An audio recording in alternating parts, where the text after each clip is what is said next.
எனக்கு ஒரு தோசை. பாஸ்தா. அவங்களுக்கு பாஸ்தா கொண்டு வாங்க. எனக்கு என்ன வேணுமோ அதை சாப்பிடறதுக்கு உரிமை இல்லையா? உனக்கு நான் பாஸ்தா வாங்கி தரணும்னு ஆசைப்படுறேன். உனக்கு வேணும்னா அதை சாப்பிட்டு அப்புறம் தோசை சாப்பிட்டுக்கோ.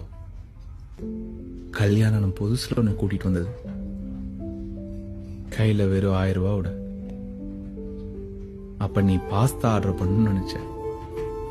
இருக்கிற 1000 ரூபாயில 350 ரூபாய்க்கு பாஸ்தா வாங்கிட்டா வீட்டு மளிகை ஜாமான் வாங்க முடியாதுன்னு மெனுல கம்மி ரேட்ல இருந்த ஒரு பிளெயின் தோசை ஆர்டர் பண்ண.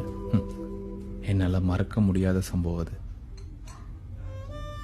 அன்னைக்கு என்னோட ஒரே குறிக்கோள் இந்த மெனு கார்டில் ரேட்டு பார்த்து சாப்பாடு ஆர்டர் பண்ணாம உனக்கு பிடிச்சது எதுவா இருந்தாலும் என்னால் அதை வாங்கி தர முடியும்னு தைரியமா சொல்ற நிலைமைக்கு வரணும் தான். எனக்காக